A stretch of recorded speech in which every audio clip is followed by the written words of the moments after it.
Hello everyone, welcome back to 90 plus classes. मैं हूं आपके साथ पंकज।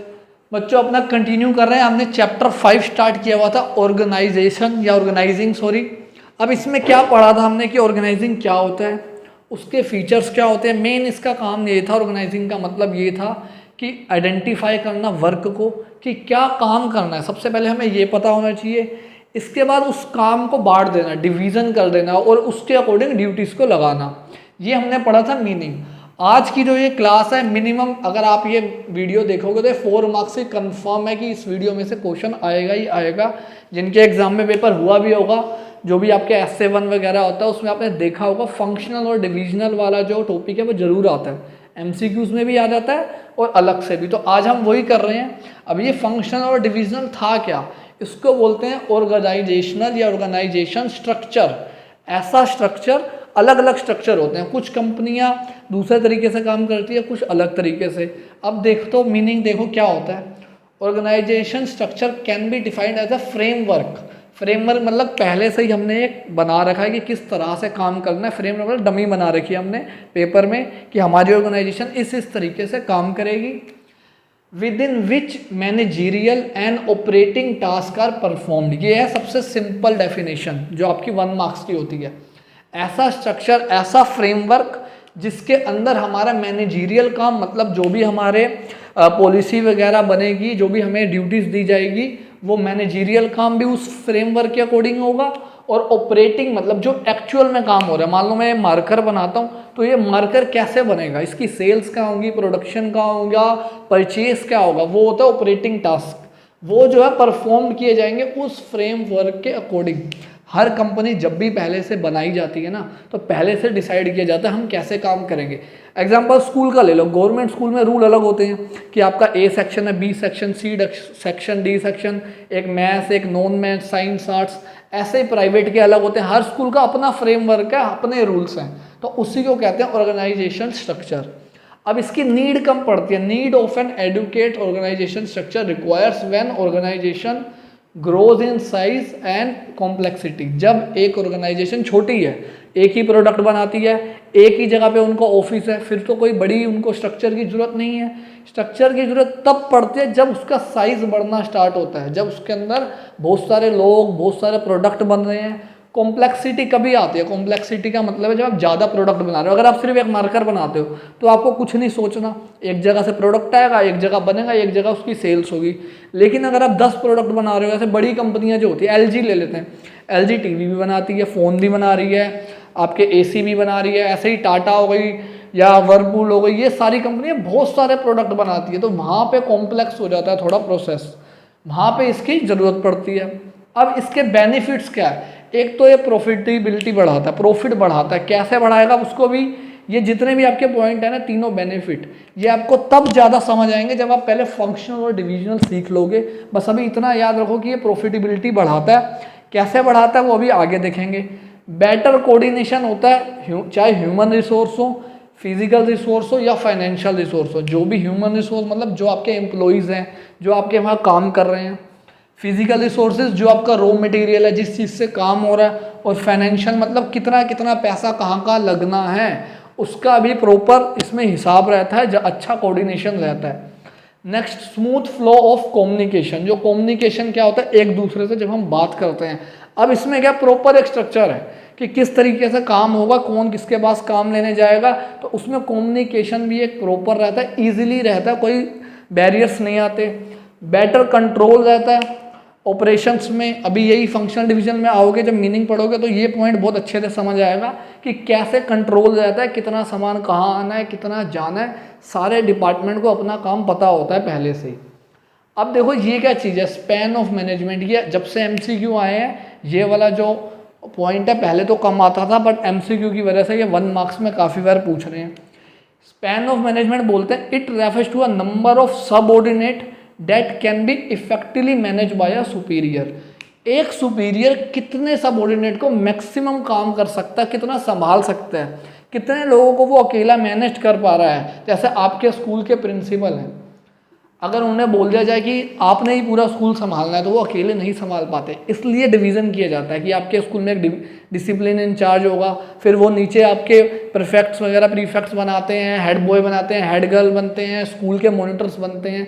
तो एक के लिए पॉसिबल नहीं है, ऐसे ही बड़ी बड़ी कंपनियों में भी होता है। हर हेड का, हर डिपार्टमेंट का एक डिसिप्लिन इंचार्ज होता है। तो इस डेफिनेशन का क्या मतलब था हमारा कि मैक्सिमम कितने नंबर ऑफ सबऑर्डिनेट एक सुपीरियर के नीचे इफेक्टिवली काम कर सकते हैं। याद रखना एमसीक्यू में यहाँ इफेक्टिवली की जगह जो दूसरा वर्ड होता है हमारा क्या होता है दूसरा वर्ड, एक तो इफेक्टिवनेस होता है, एक एफिशिएंसी होता है। हाँ, तो एफिशिएंसी वाला जो वर्ड होता है वो डाल देते हैं, तो वो गलत होगा और आप जल्दबाजी में कर दोगे, पहला ऑप्शन वो उसी को देते हैं।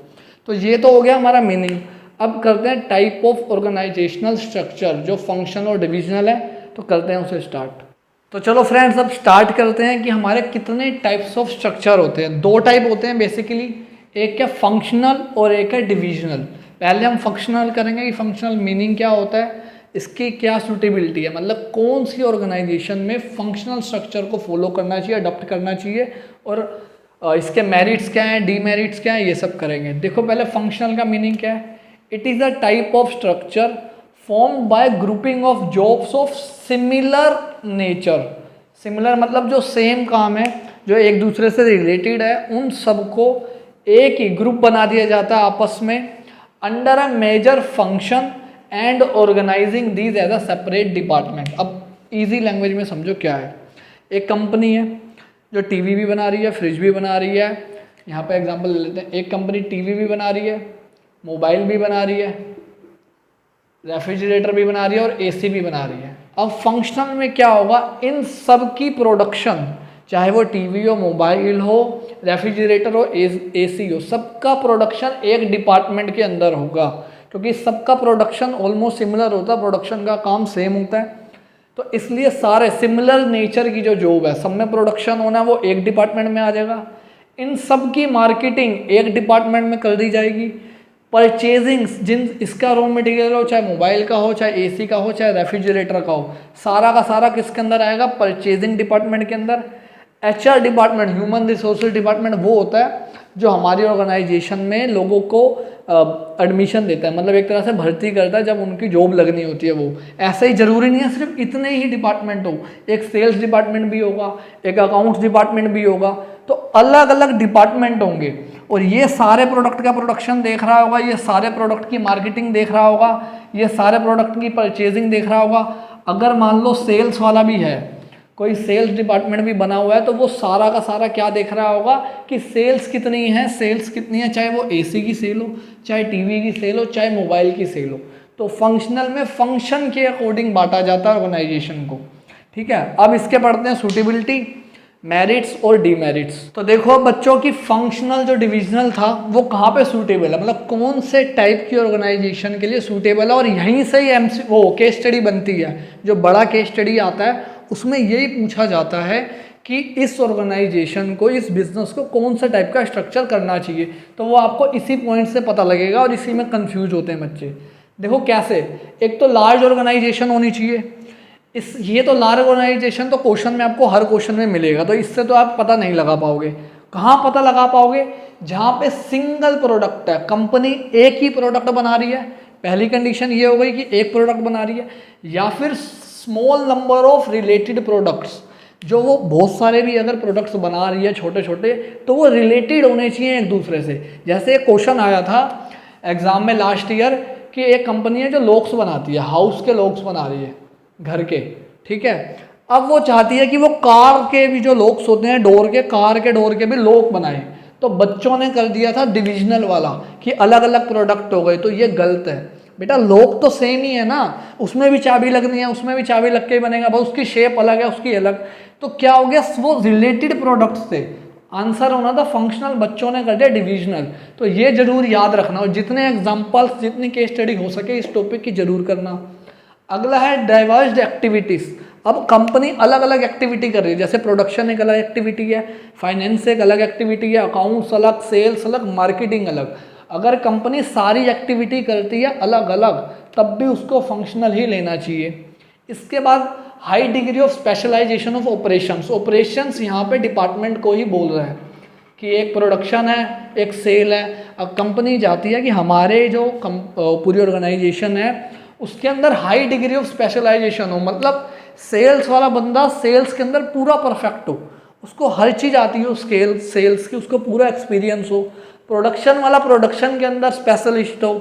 ऐसे ही अगर कोई परचेज वाला वो परचेज के अंदर स्पेशलिस्ट हो। तो जहाँ पे स्पेशलाइजेशन चाहिए ऑपरेशंस में, वहाँ पे भी कौन सा चाहिए होता है, फंक्शनल वाला। ये था सूटेबिलिटी। अब देखो मेरिट्स। अब हमने पहले भी कहा था कि सूटेबिलिटी और फीचर से ही मेरिट्स बनेगा। देखो फंक्शनल स्पेशलाइजेशन आ जाती है। हर बंदा जो प्रोडक्शन में काम कर रहा है वो 10 साल से प्रोडक्शन में ही काम कर रहा होगा, सेल्स वाला सेल्स में ही काम कर रहा होगा, तो वो अपने फंक्शन में पूरी तरह स्पेशलिस्ट हो चुका होगा। कोई भी प्रॉब्लम आएगी वो उसे जल्दी से सोल्व कर लेगा। इसके बाद बेटर कंट्रोल एंड कोऑर्डिनेशन रहता है। कैसे? अब कंट्रोल कैसे रहेगा? अगर मुझे ऑर्डर मिला सेल्स का तो मेरे को कैसे कंट्रोल करना है? मेरे को प्रोडक्शन वाले को बोलना पड़ेगा, उससे पूछना पड़ेगा बनेगा नहीं बनेगा। तो यहाँ पे एक प्रॉपर कंट्रोल होगा हर अलग अलग डिवीजन में कि मैं नहीं चाहता और प्रोडक्ट बने, तो मैं सीधा प्रोडक्शन वाले को करूँगा कि भाई आज से काम बंद कर दो। मैं बोल रहा हूँ कि सेल्स वाले को और ऑर्डर मत लाओ, तो मैं सेल्स वाले को बोलूँगा और काम मत करो। कोऑर्डिनेशन भी रहेगा क्योंकि एक दूसरे से आपस में पूछ के काम करेंगे। सेल्स वाला बोलेगा कि भाई बताओ कितना ऑर्डर लूँ, प्रोडक्शन वाला परचेज वाले से पूछेगा, तो थोड़ा बेटर कोऑर्डिनेशन रहता है। एफिशिएंसी का मतलब आपने फर्स्ट चैप्टर में पढ़ा होगा, मिनिमम कॉस्ट में काम को पूरा करना। अब स्पेशलाइजेशन आ रही है, स्पेशलाइजेशन आएगी तो ऑफकोर्स आपकी वेस्टेज कम होगी, एक काम बार बार नहीं होगा, तो जिसकी वजह से क्या होगा, एफिशिएंसी आपकी बढ़ेगी। अब एफिशिएंसी मिनिमम कॉस्ट के साथ ही है, ये दोनों रिलेटेड पॉइंट है कि एफिशिएंसी बढ़ेगी तो मिनिमम कॉस्ट आएगी ही आएगी, क्योंकि स्पेशलिस्ट बंदा है। अगर कोई स्पेशलिस्ट बंदा नहीं है, स्पेशलाइजेशन नहीं है, उसको पता ही नहीं है कि इस सामान को बनाने में कितना ऑर्डर लगेगा, उसने ज़्यादा ऑर्डर दे दिया, अब ज़्यादा ऑर्डर की वजह से वो ख़राब हो गया। लेकिन अगर पर्सन स्पेशलिस्ट है तो उसे पता होगा कितना सामान मंगाना है, कब मंगाना है, वेस्टेज कितनी होगी, तो जिसकी वजह से कॉस्ट है वो कम होगी। अब फैसिलिटेट्स ट्रेनिंग। अब देखो हर कंपनी में नए एम्प्लॉयज़ आते हैं, नया काम सीखने के लिए आते हैं, तो उनको हर कंपनी कुछ टाइम के लिए 3 महीने 6 महीने के लिए ट्रेनिंग पीरियड पे भेजती है। अब जब उस बंदे का इंटरव्यू हुआ होगा, मान लो उसने कहा कि मेरे को सेल्स के काम पे जाना है, तो सेल्स डिपार्टमेंट में उसे ट्रेनिंग भेज देंगे। अगर वो कह रहा है मेरे को प्रोडक्शन में जाना है तो प्रोडक्शन में भेज देंगे, मार्केटिंग में जाना है तो मार्केटिंग में भेज देंगे। और जो उसकी ट्रेनिंग होगी वो स्पेशलिस्ट के अंदर हो रही है, जो स्पेशलाइजेशन ले चुका है, तो उसकी ट्रेनिंग बहुत अच्छे से होगी और बहुत आराम से होगी। तो ट्रेनिंग के लिए भी ये फ़ायदा रहता है। प्रॉपर अटेंशन कैसे? अब आप एक पर्टिकुलर डिपार्टमेंट में, एक पर्टिकुलर फंक्शन में आप अपना अटेंशन दे सकते हो। जैसे ना ऑर्डर लाना, सेल्स का ऑर्डर लाना थोड़ा ईजी है, आपको आज आ गया 1 लाख का ऑर्डर, अब आ तो गया लेकिन उसको बनाने में बहुत टाइम लगेगा, तो आप प्रॉपर प्रोडक्शन वाले डिपार्टमेंट में ध्यान दे सकते हो। परचेज वाला अपना काम कर रहा होगा, मार्केटिंग वाला अपना काम कर रहा होगा। और इसमें क्या किया जाता है, जैसे आपके अलग अलग वो थे, डिपार्टमेंट थे, प्रोडक्शन वाला अलग था, सेल्स वाला अलग, अकाउंट्स वाला अलग, इन सबके एक हेड बना दिए जाते हैं कि ये सेल्स मैनेजर का हेड है, ये प्रोडक्शन का हेड है, तो वो हेड प्रॉपरली अपने ही फंक्शन पे काम करता है। तो इसकी वजह से भी अटेंशन अलग अलग, हर फंक्शन को अपनी अलग अटेंशन मिल पाती है। ये थे मेरिट्स। अब आओ इसके डीमेरिट्स में कि क्या इसमें प्रॉब्लम आती है। कभी कभी कोऑर्डिनेशन में प्रॉब्लम आ जाती है। सेल्स वाला तो ऑर्डर लेके आ गया, लेकिन उसने प्रोडक्शन वाले से नहीं पूछा कि ये इतना प्रोडक्ट बना भी पाएगा या नहीं बना पाएगा। सेल्स वाले ने कह दिया जी 5 लाख यूनिट दे देंगे 15 दिन में, प्रोडक्शन वाले से पूछा नहीं, और प्रोडक्शन वाले ने बाद में बताया लेबर तो स्ट्राइक पे गई है, तो कोऑर्डिनेशन प्रॉब्लम हो गई ना। सेल्स वालों को पहले पूछना चाहिए था प्रोडक्शन वाले से कि तभी ऑर्डर लूँ जब बन पाएगा या नहीं बन पाएगा। इसके बाद इंटर डिपार्टमेंट कन्फ्लिक्ट्स, आपस में डिपार्टमेंट में लड़ाई हो जाती है। अगर फाइनेंस डिपार्टमेंट वाले ने सेल्स वाले को ज़्यादा पैसा दे दिया और उसको जब आपके प्रोडक्शन वाले को पैसा नहीं दिया, तो आपस में इनकी लड़ाई हो जाती है कि ये तो अलग डिपार्टमेंट के हैं, हम इनकी क्यों सुने। एक को छुट्टी मिल रही है, दूसरों को छुट्टी नहीं मिल रही, एक को फैसिलिटी ज़्यादा मिल रही है, तो ये थोड़ी सी लड़ाई हो जाती है। और हर डिपार्टमेंट ना अपने गोल के बारे में सोचता है। सेल वाला कहता है बस ऑर्डर लाते रहो, हमारा डिपार्टमेंट ग्रो करे, वो ये नहीं देख रहा कि प्रोडक्शन वाला बना पाएगा या नहीं बना पाएगा। इसी से रिलेटेड है आपका ये last point deemphasis of organisational objective. अब जो मेन ऑर्गेनाइजेशन है, जैसे एलजी है, एलजी एक मेन ऑर्गेनाइजेशन गोल है जिनका एम है कि हमें टॉप 10 में आना है, टॉप 10 अप्लाइंसेस कंपनी में आना है। बट सेल्स वाला क्या कर रहा है, ऑर्डर लाई जा रहा है, प्रोडक्शन वाला बना नहीं पा रहा है, जिसकी वजह से ऑर्डर कैंसिल हो रहे हैं और कंपनी की इमेज खराब हो रही है। तो क्या कभी एलजी अपने टॉप 10 पे आ पाएगी? नहीं आ पाएगी। तो क्या होता है, जो ऑर्गेनाइजेशनल ऑब्जेक्टिव है ना, उसको ये ध्यान में नहीं रखते, उसको इग्नोर करते हैं और अपने डिपार्टमेंट के जो गोल होते हैं उसको अचीव करने में लगे रहते हैं। तो ये एक बहुत बड़ी प्रॉब्लम आती है। इसके बाद इनफ्लेक्सिबल होता है, इसको आप चेंज नहीं कर सकते जल्दी। अगर मेरे को टीवी का प्रोडक्शन बढ़ाना है, अब प्रोडक्शन डिपार्टमेंट एक ही है, अब वो टीवी भी बना रहा है, एसी भी बना रहा है, तो ये थोड़ी सी प्रॉब्लम आ जाएगी कि कैसे मैं टीवी का प्रोडक्शन ज़्यादा करूं। वहाँ पे तो सबका रॉ मटेरियल पड़ा है, सारे लेबर हैं, जो टीवी बनाने वाली लेबर है मैं उसको कैसे बढ़ाऊं, एक पर्टिकुलर प्रोडक्ट की डिमांड को कैसे, सप्लाई को कैसे बढ़ाऊं। तो ये एक प्रॉब्लम आ जाती है, इनफ्लेक्सिबिलिटी रहती है। लास्ट है डिफ़िकल्टी इन फिक्सिंग अकाउंटेबिलिटी, और ये इंपॉर्टेंट है। अब जैसे अभी हमने केस लिया कि सेल्स वाले ने ऑर्डर ले लिया, प्रोडक्शन वाला बना नहीं पा रहा, प्रोडक्शन वाले ने कहा चलो मैं बना दूंगा, तो उसने परचेज वाले से नहीं पूछा कि रॉ मटेरियल पड़ा है या नहीं पड़ा। तो अब जब कंपनी का मैनेजिंग डायरेक्टर बैठा कि ये ऑर्डर क्यों कैंसिल हुआ, सेल वाला कह रहा भाई मैंने तो ऑर्डर ला दिया था, प्रोडक्शन वाले ने नहीं बनाया, प्रोडक्शन वाला कह रहा मैं तो बनाने के लिए तैयार था, परचेज वाले ने नहीं बनाया, परचेज वाला कह रहा मैं तो रॉ मटेरियल खरीदने के लिए तैयार था, फाइनेंस वाले ने पैसा नहीं दिया। अब आप किसकी अकाउंटेबिलिटी करोगे, किसकी गलती है, किस पे किसकी रिस्पॉन्सिबिलिटी मानी जाएगी कि तुम्हारी वजह से काम नहीं हो पाया। तो ये इसमें बहुत बड़ी प्रॉब्लम एक आ जाती है। ये थे इसके डीमेरिट्स और मेरिट्स। फंक्शनल प्रोडक्ट वाला टॉपिक खत्म हो गया। अब करते हैं आगे अपना डिविजनल वाला, वो इससे ज़्यादा इजी है और थोड़ा छोटा भी है। तो चलो अब बच्चों स्टार्ट करते हैं अपना डिविजनल स्ट्रक्चर। अब डिविजनल में क्या है, देखो, it is a type of structure comprising of separate business units और division created on certain basis. ये इस तरह का स्ट्रक्चर है जिसको हमने कोई सर्टन बेसिस हमने पहले से डिसाइड कर रखा है कि किस तरह से अपना स्ट्रक्चर को बांटना है, ऑर्गेनाइजिंग को बांटना है अलग अलग डिवीज़न और यूनिट्स के अकॉर्डिंग। आप समझना इसका क्या मतलब है। फंक्शनल में क्या हो रहा था, एक कंपनी टीवी बना रही थी, एसी बना रही थी, मोबाइल बना रही थी, रेफ्रिजरेटर बना रही थी। इन सब का एक ही प्रोडक्शन वाला था, एक ही परचेज वाला था, एक ही सेल वाला था। लेकिन डिविजनल में अलग होता है। डिविजनल में क्या किया जाएगा, ये एमडी मतलब मैनेजिंग डायरेक्टर, ये क्या करेगा, मान लो एक कंपनी गारमेंट्स भी बना रही है, फुटवेयर भी, कॉस्मेटिक भी, स्किन केयर भी, इनको एक अलग से पूरी यूनिट दे दी जाएगी जिसमें इसका separate production, separate sales, separate marketing, separate purchase. और ऐसे ही फुटवेयर का अपना प्रोडक्शन अलग से, अपनी सेल्स अलग से, अपना मार्केटिंग डिपार्टमेंट अलग से, परचेज डिपार्टमेंट अलग से। अब ये क्या हुआ, एक ये पूरी यूनिट बन गई, एक ये अपने आप पूरा यूनिट बन गया, और इनका हर डिपार्टमेंट में, हर डिवीज़न में अलग अलग एक मैनेजिंग डायरेक्टर, मैनेजिंग डायरेक्टर नहीं मतलब डिविजनल डायरेक्टर होगा, जिसकी रिस्पॉन्सिबिलिटी होगी कि वही इसके प्रोडक्शन का भी ध्यान रखेगा कि प्रोडक्शन सही से हो, सेल्स सही से हो, मार्केटिंग सही से हो, परचेज सही से हो।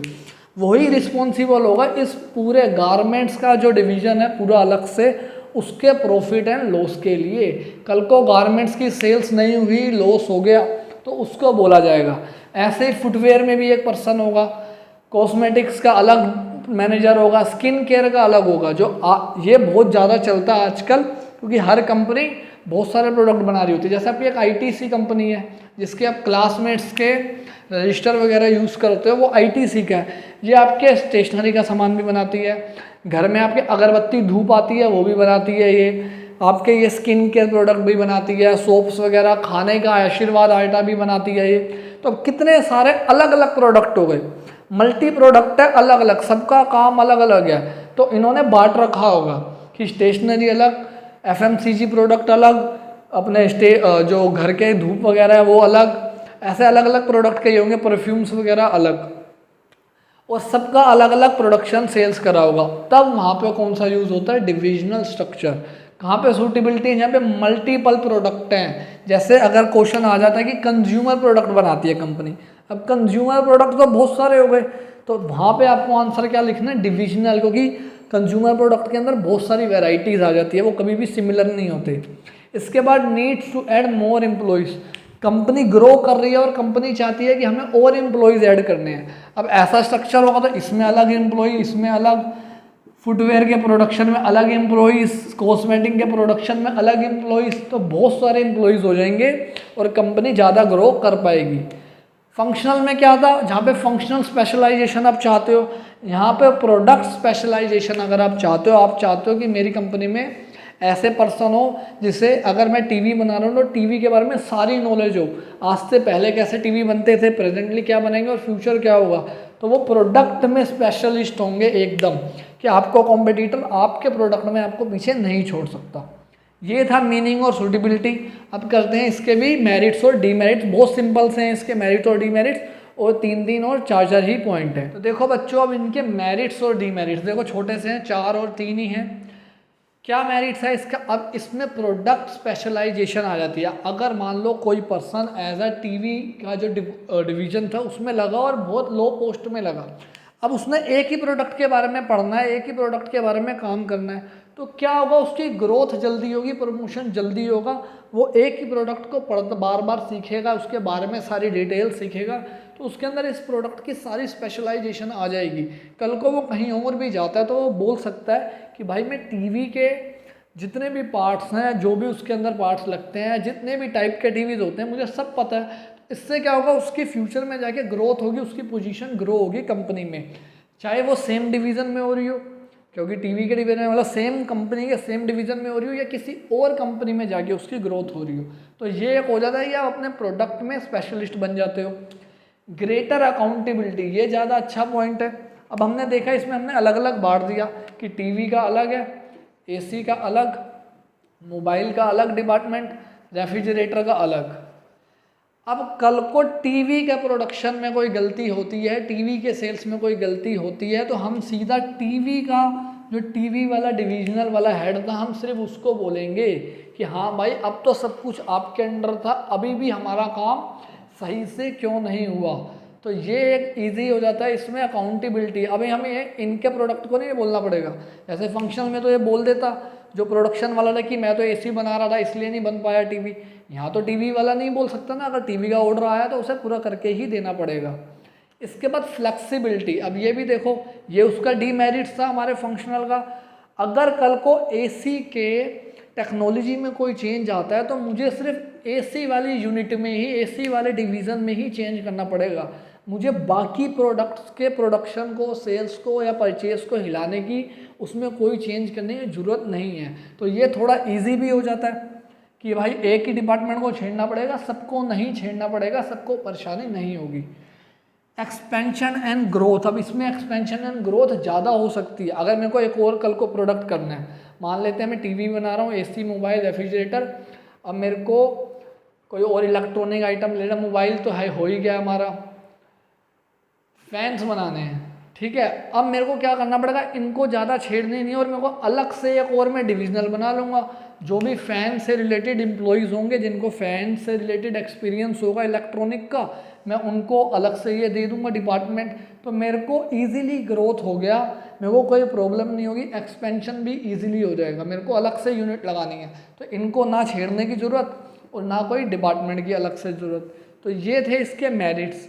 अब आ जाओ डीमेरिट्स में। ये थोड़ा सा एक्सपेंसिव होता है। एक्सपेंसिव क्यों होता है, जो काम टीवी के प्रोडक्शन में हो रहा है, आधा काम होता है प्रोडक्शन में वो सेम ही होगा कि भाई मशीनें आएगी, सामान बनेगा, लेबर बनेगा। मेरे को एसी वाले में भी वो काम करना पड़ रहा है, मोबाइल वाले में भी, रेफ्रिजरेटर में भी। तो एक काम अलग अलग तरीके से अलग अलग जगह पे हो रहा है, सेम सिमिलर काम, जिसकी वजह से मेरी कॉस्ट ज़्यादा आ जाती है। मेरे को यहाँ के लिए अलग लेबर बुलानी पड़ रही है, यहाँ के लिए अलग लेबर बुलानी पड़ रही है, मोबाइल के लिए अलग लेबर बुलानी पड़ रही है, इसके लिए अलग कॉन्ट्रैक्ट करने पड़ रहे हैं, इसके लिए अलग कॉन्ट्रैक्ट। तो ये मेरे को थोड़ा सा एक्सपेंसिव पड़ जाता है अलग अलग डिपार्टमेंट को मैनेज करने में। इसके बाद वही कन्फ्लिक्ट्स, ये तो होगा ही होगा कि डिपार्टमेंट के बीच में लड़ाई तो होती ही होती है। जब फंड्स एलोकेट किए जाते हैं, फंड्स को बांटा जाता है, तो लड़ाई हो जाती है कि टीवी वालों को आपने ज़्यादा फंड्स दे दिया, हमारी ग्रोथ के बारे में भी सोचो, हमारा डिपार्टमेंट मोबाइल वाला ग्रो नहीं कर पा रहा, हमें ज़्यादा फंड्स दो।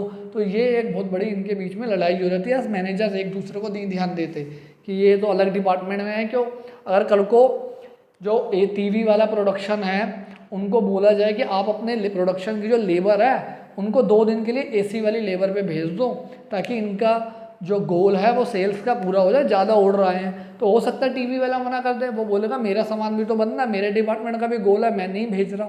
तो ये एक लड़ाई आ जाती है इसमें। इसके बाद ऑर्गेनाइजेशनल इंटरेस्ट इग्नोर्ड, ये तो फंक्शनल में भी था कि ये सब आपस में अपने डिवीज़न के बारे में सोचने लग जाते हैं, और जो ऑर्गेनाइजेशन का मेन गोल है उसके बारे में कोई नहीं सोचता। हर बंदा ये कहता है कि मेरा डिवीज़न ग्रो करे, पर्सनली मैं ग्रो करूं, जो ओवरऑल गोल है वो प्रॉब्लम कर देता है। ऐसे ही बहुत सारी कंपनी में होता है। आपने कुछ साल पहले एक कंपनी सुनी होगी वीडियोकॉन करके आती थी, हर घर में वीडियोकॉन के टीवी वगैरह होते थे, डिश टीवी भी आया था वीडियोकॉन का। आज वो कंपनी कहीं नहीं है, ना उनके टीवी आते हैं, ना एसी आते हैं, ना फ्रिज आते हैं। पहले हर घर में वीडियोकॉन का ही सामान चलता था, क्योंकि इनके बीच में ही ऐसा हुआ था। इन्होंने भी डिविजनल वाला किया हुआ था, तो इन्होंने एक नया, जब ये D2H में आई नई कंपनी, इन्होंने डिपार्टमेंट बनाया तो सारा फोकस उन्होंने इस पर लगा दिया, बाकी डिपार्टमेंट्स को इग्नोर करना स्टार्ट कर दिया, जिसकी वजह से ये पूरी तरह बर्बाद हो गए। अदरवाइज़ ये बहुत नंबर 1 पे थे, या तो ये D2H में आए थे या FMCG में आए थे। इसकी वजह से इनकी कंपनी ग्रो नहीं कर पाई और आज ये कंपनी बहुत ज़्यादा लॉस पे है। तो ये प्रॉब्लम आ जाती है फंक्शनल और डिविजनल में। मेरिट्स भी पढ़ ली हमने, सूटेबिलिटी भी पढ़ ली। मोस्टली जो क्वेश्चन आता है वो सूटेबिलिटी से आता है, और एक आधा मेरिट और डीमेरिट्स पूछ लेते हैं। कि पहले तो उन आपसे ये पूछेंगे कि कौन सा डिविजनल स्ट्रक्चर या कौन सा ऑर्गेनाइजेशनल स्ट्रक्चर फंक्शनल या डिविजनल में से कौन सा बेटर है, कौन सा यूज़ करना चाहिए इस कंपनी को। फिर सेकंड पॉइंट डाल देंगे कि उसी के मेरिट्स और डीमेरिट्स को आप एक्सप्लेन कर दो। तो ये था बच्चों आज का हमारा टॉपिक। मिलते हैं नेक्स्ट वीडियो में। नेक्स्ट वीडियो का टॉपिक होगा फॉर्मल और इनफॉर्मल ऑर्गेनाइजेशनल क्या होता है, छोटा सा टॉपिक है। चलो बच्चों मिलते हैं नेक्स्ट वीडियो में। Thank you everyone. Please channel को शेयर करो, सब्सक्राइब करो।